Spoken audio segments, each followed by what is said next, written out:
Good afternoon, 7th grade Bobcats. Mr. Flato here. Welcome back to what I hope will be a great finish to first quarter. Can you believe it? One more quarter and we are already halfway through our middle school experience here at Helena Middle School. So let's get those missing assignments turned in. Let's get those corrections made, and let's make sure we finish the first quarter strong. This week's B.O.B lesson is a little bit out there. This was inspired from a student I was working with my first year here at HMS. And this B.O.B lesson really goes out to those students that don't have the perfect home life they come from. Many of us have imperfections in our life. Pretty much all of us do, some a little bit more than others. So if you're one of those people that feel like you don't come from the perfect home life or the perfect home living situation, this B.O.B lesson is especially for you. For those of you who do feel like you come from a great supportive family, I think you can also get something out of this message in terms of perseverance, grit, overcoming, things of that nature. So let's get rock and rolling on this B.O.B lesson. Hope you guys have a great week and finish out the first quarter strong. All right, this week's B.O.B lesson is going to be named Why I Respect Dandelions. Kind of a crazy name, I know, but stick with me and it'll all make a lot of sense here in a couple minutes. But first, let's be our best this week at HMS. Let's be B.O.B. Let's be safe. Let's be responsible. Let's be respectful, and we're on to a new... All right, before I get going on this, I got to give you a little background about where this idea came from.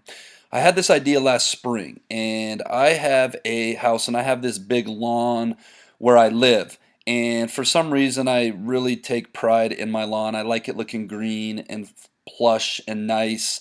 And me and Mr. Kepler, who lives across the street from me, we have this secret unspoken competition to see whose lawn is nicer, and mine is nicer, by the way.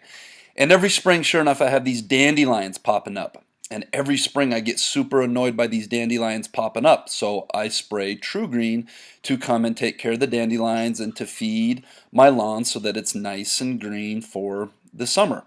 And one day I came across a dandelion growing in the cement crack somewhere. And all of a sudden I started thinking about dandelions in a whole new perspective.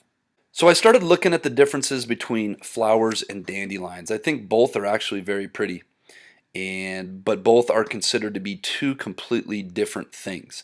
And if you look at the differences in preparation and care between people that have flowers or flower beds at their homes and dandelions that grow in some of the toughest conditions, you'll see a stark difference. Flowers are strategically planted in locations with optimal sunlight because you'll learn in biology class and photosynthesis that plants need sunlight to live. Where dandelion seeds are just strewn wherever, they spread and grow, and they basically grow wherever they land. Flowers are planted in nutrient-rich soil with not just the dirt, but then some added in dirt, high levels of nutrients in there.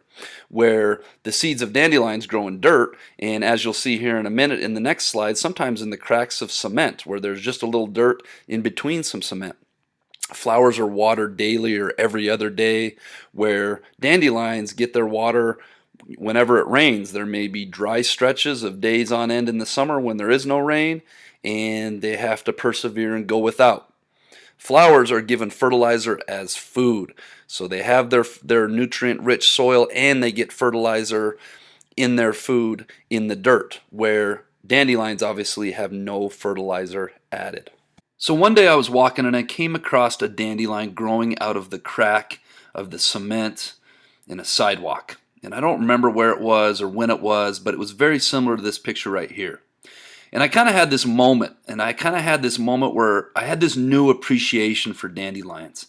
Their perseverance, their grit, how they find a way to grow and flourish and be their best, given some of the toughest circumstances imaginable.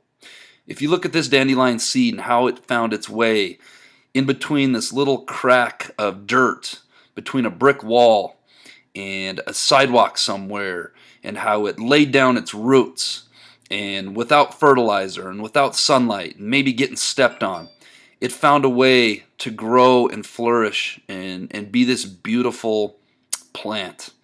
And I started thinking about us as human beings and how some of us don't have those same resources that flowers do, and how some of us are able to overcome and be our best regardless.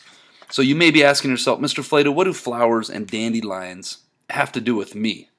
Well, I think we can take a lesson from dandelions. When we look at resources, when we look at dandelions' ability to grow and to flourish without a whole lot of resources, I think there's a lot of lessons and things we can take from that. Dandelions grow and prosper in some of the toughest conditions imaginable, and they fulfill their one objective, which is just growing and being beautiful. At the Helena Middle School, what is our objective? Our objective is to come to school every day, give 110% effort, build a foundation so that one day we can go out in the world and be whatever it is we want to be. And I know that many of us come from different backgrounds with different levels of resources. But the awesome thing about living in this country, the awesome thing about Helena Middle School, is we have so many resources here at the school that there really isn't any reason why we all shouldn't be successful. We have teachers that care about us. We have counselors that care about us, paraprofessionals, nurses, principals, cafeteria staff. You are surrounded by many adults who really care about you and your success. And whatever it is you want to be out there in life, you can be. Now, that may take persevering and getting through and showing some grit, much like the dandelion does. But if dandelions can do it, why can't we as human beings do it? So I hope you guys like this metaphor, like this comparison. I hope that inspires some of you to be whatever it is you want to be in life. My interview with Governor Bullock last year, he said, education is the great equalizer. And I know a lot of our teachers believe that same thing. Through education, you can equip and empower yourself with knowledge. And with that knowledge can take you anywhere you want to go in life. But it takes getting up every day and working hard and making use of the resources here at school and having a plan and having a vision and going out and executing that vision day in, day out.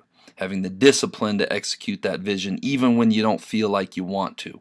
When it's tough to get out of bed, or things aren't perfect at home, or things aren't perfect in your social life, blocking that out, coming to school, and being your best.